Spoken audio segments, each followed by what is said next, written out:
Good afternoon, everyone.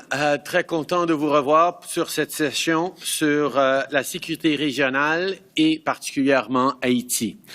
Je suis très heureux aujourd'hui d'être accompagné des ministres Joly, le ministre Leblanc, notre ministre de Sécurité publique, le ministre de la Défense, Bill Blair, l'ambassadeur et le représentant permanent à l'ONU, Monsieur Bob Ray.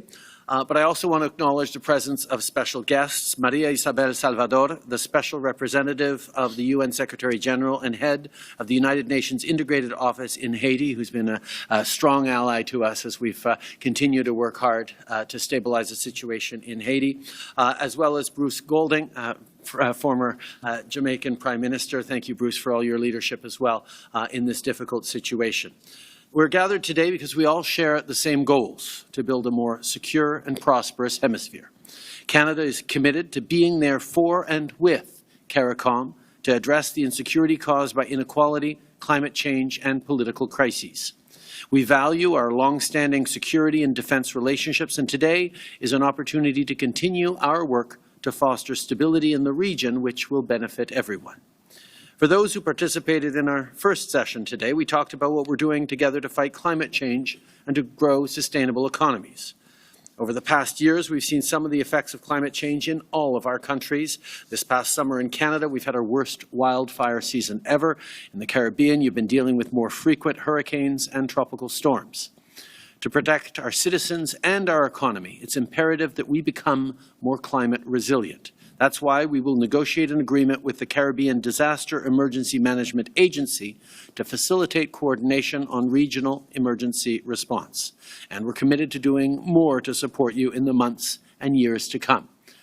We cannot but watch the news today and over the past 10 days with horror and understanding the impact on citizens in all of our countries, either Jewish or Muslim, of the tensions in the Middle East. We will certainly be talking about the situation in Israel, Gaza, and the West Bank during this regional discussion as well.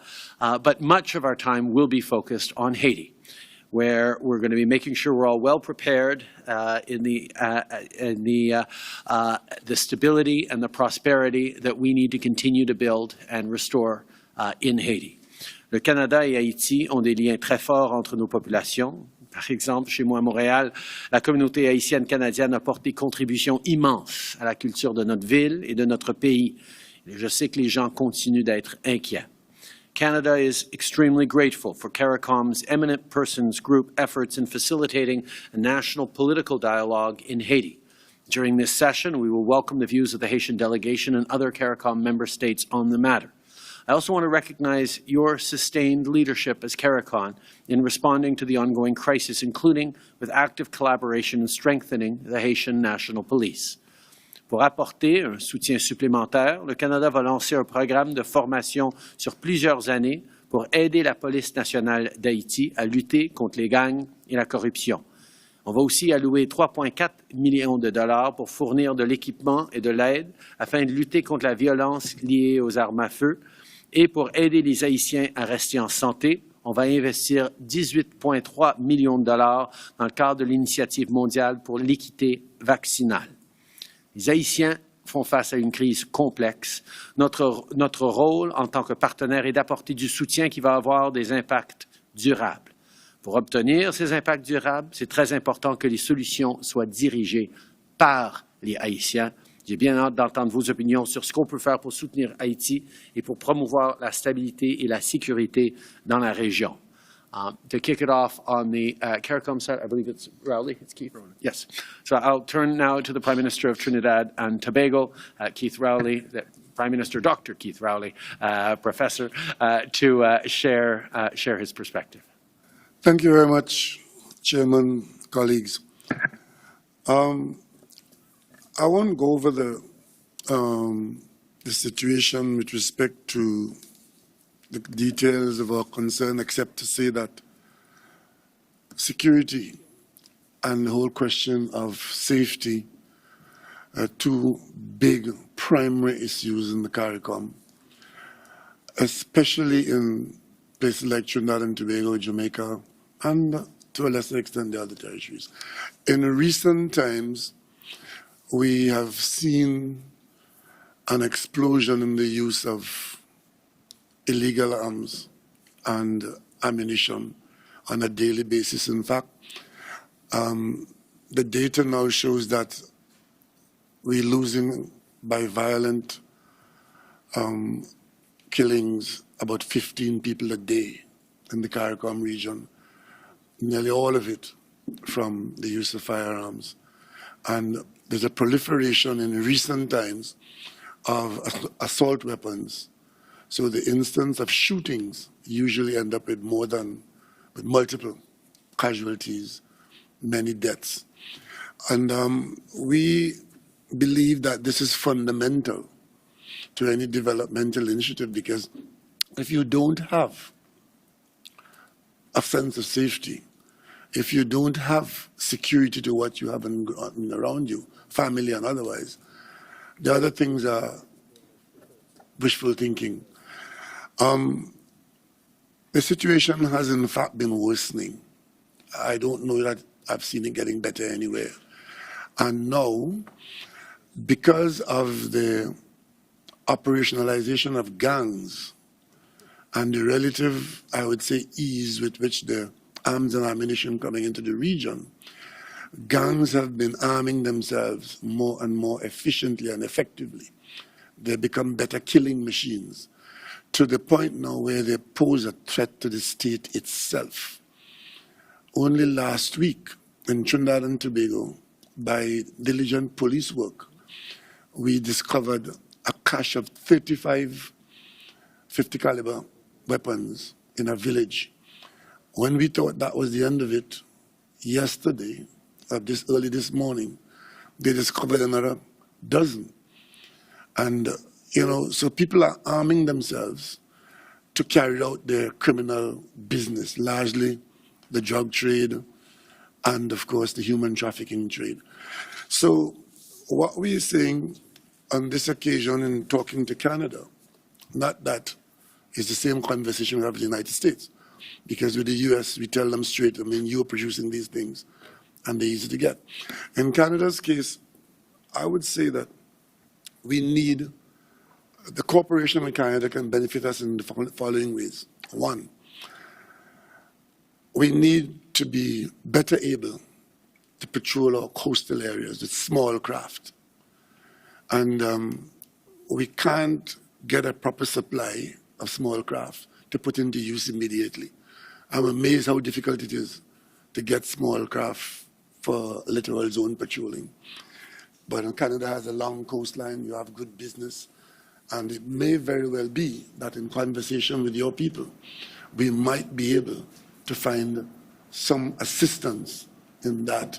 And we're not talking here about handouts, we're talking about actually getting the equipment to be able to help us to patrol the littoral zones.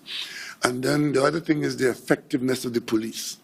One of the things that we have to admit is that the criminal element engaged in this violence using the arms and ammunition, they have grown their ability faster than the police have been able to cope with it.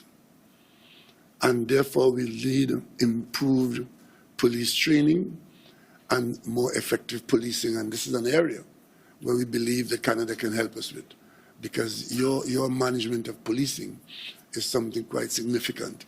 And again, collaboration, cooperation, and training the trainer, and getting some assistance with our mid-level police officers, middle to upper management police officers, to bring about better management of the criminal on search. That would can help. And most importantly, a significant amount of this crime and criminality is operated using cyberspace. And this is another area we believe that, in collaboration with Canada and your people, that our ability to cope can be improved. Cybersecurity is now an imperative. And finally, I would say that our parliaments, as you know, Justin, the Canadian Parliament and CARICOM Parliament, especially down south, we've benefited a lot by the collaboration. But the the laws and the regulations that we have in place now, which are operating in the courts, they don't cater for the population that exists today.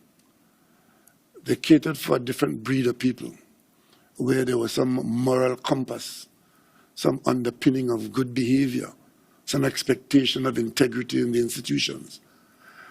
And if we do not adjust our legal responses, the courts then become a mockery, laughed at by the criminals. Because when you get before the courts, and the court pretend to be this moral arbiter, the criminals become the victims. And their concern becomes the primary concern, because you can't do them this and you can't do them that.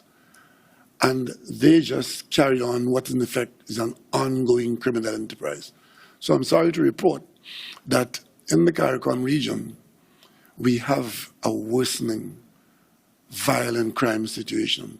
We had a symposium in Trinidad recently, a CARICOM symposium, where we are now, it is so serious that we are regarding violent crime as a public health issue.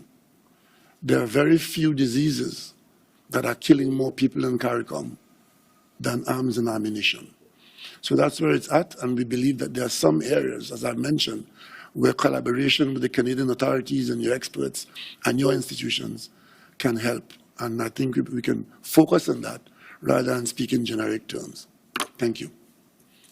Thank you very much, Prime Minister. Merci aux médias. Thank you very much, media. We'll see you guys out.